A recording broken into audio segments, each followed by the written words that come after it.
Mariel Bordenave en línea. El pasado jueves, reitero, 12 de mayo, se celebró el Día del Fonoaudiólogo. La vamos a saludar para homenajear y destacar la importante labor que realizan estos profesionales en nuestra sociedad a Mariel. Te saluda Silvina Brand, Miguel Lorenzón, Alejandro Seimandi y todo el equipo de la radio está de fiesta. Buen día, feliz Hola, ¿cómo día. están? Buen Bien, día, buen domingo. buen domingo Hola para vos. Silvina, hola Bienvenida. Alejandro, ¿cómo están? Bueno, disculpanos por también molestarte el domingo. Sabemos que Pero día no, de por favor, para mí descanso. es un placer. Bueno, Y sobre todo sabiendo que este programa es muy bien recibido en todos lados, ¿no es cierto? Pero especialmente en la comunidad de Cerrito y de Asencamp, que son lugares a los que yo concurro a trabajar y que quiero mucho desde hace mucho tiempo. Así que bueno, un gusto para mí estar con ustedes. bueno, te saludábamos, te decíamos feliz día, digamos fue el 12 de mayo, pero atrasado te deseamos feliz día igual. Y además, Sí. Mariel, queríamos dialogar acerca de la importancia que ustedes realmente tienen a la hora de atender, sobre todo a los niños, a la gente joven, a la gente que necesita de un fonoaudiólogo y que se transforman en un pilar fundamental para ir cambiando determinadas prácticas y determinadas formas o hábitos. Esto ha sido en los últimos años, en las últimas décadas, algo muy relevante. Bien, sí, la verdad que, bueno, la fonoaudiología ocupa un lugar dentro de lo que es el equipo de salud, en donde estamos en trabajo interdisciplinario permanente con médicos, psicólogos, kinesiólogos, terapistas ocupacionales, psicopedagogos. Es decir, lo que se conforma realmente es un trabajo integral cuando el paciente así lo requiere. Nuestra profesión, digamos que, como vos bien lo señalás, es una profesión joven. Digamos que en nuestro país arranca allá por los años 50 del siglo XX aproximadamente, en la Universidad de Buenos Aires, como una tecnicatura, algo, un estudio complementario, digamos, a las funciones del médico de garganta, nariz y oídos. Y bueno, y después va creciendo a partir de todos los avances, digamos, de la tecnología, sobre todo a nivel instrumental. Empezamos a hacer toda la parte audiológica, es decir, el despistaje de la problemática del oído en todos sus aspectos, inclusive hasta del equilibrio. Se va complejizando el estudio también con otros aportes de la lingüística, de la psicología, sobre todo, como bien marcabas, la psicología infantil y toda la problemática que implica el aprendizaje, en donde el lenguaje es el centro, porque no nos engañemos, cuando el niño va a la escuela ya va portador de un lenguaje que ha aprendido desde la cuna, podríamos decir, en su ambiente familiar, pero que ha ido desarrollando y llega a nivel de los 6 años con un lenguaje prácticamente completo, es decir, puede pronunciar todos los sonidos del habla, de la lengua materna, y puede ahí empezar a entender de que esos sonidos tienen un símil, un correlato en la escritura. Entonces, todo eso, digamos, lo hace la fonoaudióloga, lo investiga, lo trabaja, bueno, como decían. Y también todo lo que tiene que ver con ustedes, es decir, con los profesionales de la voz, en donde tanto aporte podemos hacer, porque la voz, si bien es una herramienta fundamental en muchas profesiones, es un complejo de funcionamiento y de sistemas que colaboran todos juntos para producir ese producto tan insustituible para el ser humano y tan identificatorio que es la voz. Así que yo te podría hablar de todos los aspectos, porque la verdad que amo mi profesión y me gusta, digamos, desplegarla en cuando hablamos hacia el público, todos los aspectos que hacen a nuestros conocimientos, ¿no es cierto? ¿Qué importancia tienen los primeros formadores, Mariel, los primeros maestros o docentes o jardineritos cuando reciben al niño y entran allí a detectar? Sí, o a tratar de moldear, de formar a ese niño? ¿Qué importancia tienen en todo esto? Mira, es clave la pregunta que vos haces, porque te explico algo.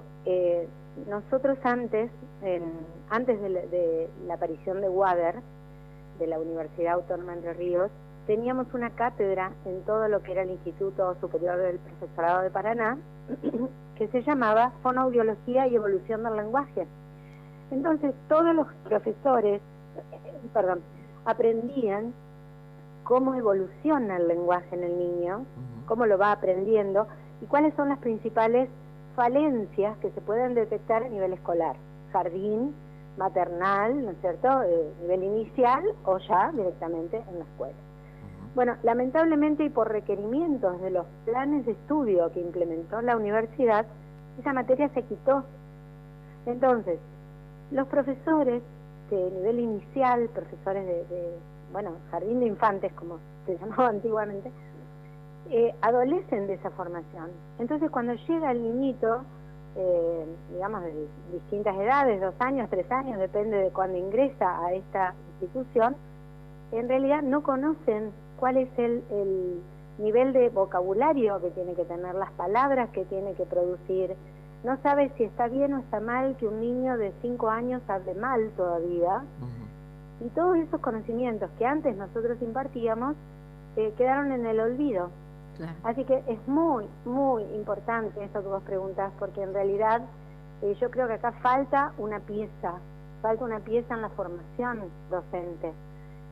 Esa pieza que los habilita a ellos con profesionalismo a determinar que este niño necesita de una consulta, ya sea fonoaudiológica o de otra especialidad, ¿no es cierto? Sí. Vos sabés que Silvina te quiere hacer una pregunta, pero yo no te quiero sacar del tema porque me interesa. Vos sabés que cuando éramos ingresantes de jardín y de primer grado, sí.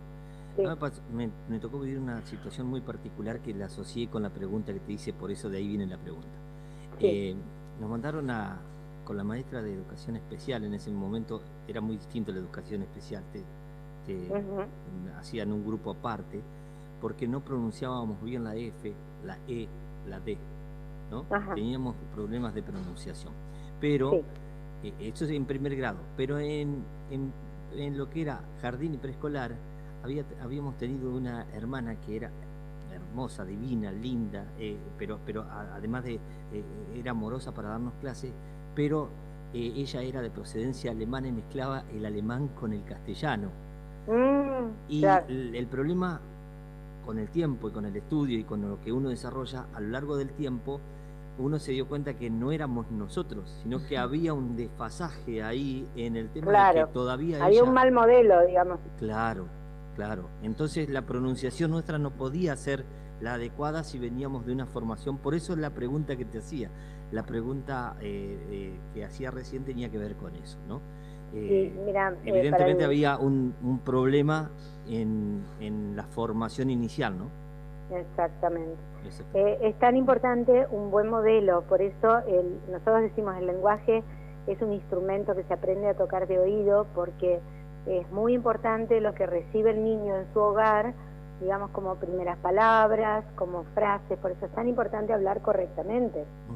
Y, por supuesto, está de más decirlo, a nivel escolar, ¿no es cierto? Pero también es muy importante que el niño llegue a institucionalizarse, ya sea en un jardín, en un nivel inicial o en la escuela, con un buen nivel de audición. Y esto es clave. ¿Por qué digo esto? Porque cuando nosotros decimos puede tener algún problema de audición, las mamás, los papás dicen, no, pero oye bien. Claro, pero oír es un abanico de posibilidades. Es decir, el niño oye, pero no sabemos a partir de qué intensidad oye. Y hay sonidos como la S, que vos bien marcabas, la S, la F, u otros, que son apenas audibles, porque son aire que sale sin contenido de la voz, no tienen participación las cuerdas vocales. Entonces, esos sonidos a veces son los que el niño confunde porque no los oye, no los detecta.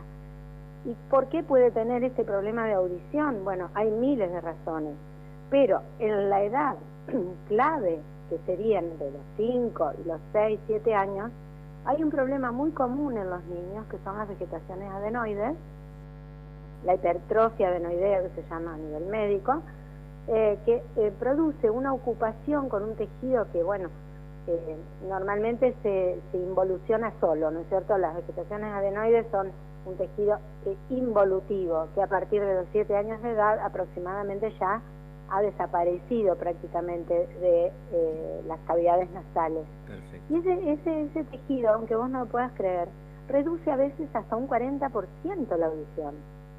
Y es justamente la edad en que los niños ingresan a nivel inicial o a aprender la lectoescritura, ¿no es cierto? Por eso es tan importante el control audiológico previo al ingreso escolar. Bárbaro. Y eso es algo que ahora, bueno, se ha hecho un poco más masivo, pero tampoco no todas las escuelas lo piden como obligatorio. Fíjate que hay muchos chicos que terminan haciendo problemas de lenguaje en el colegio, ya en primer grado, segundo grado, no aprenden a leer y escribir correctamente, confunden las letras y demás, y se los manda el psicopedagogo pensando que tiene un problema de aprendizaje, una dislexia, que ahora está re de moda el término, dislexia, y resulta que se olvidaron de detectar a ver si había algún problema de audición previo. Por eso tan importante el trabajo en equipo.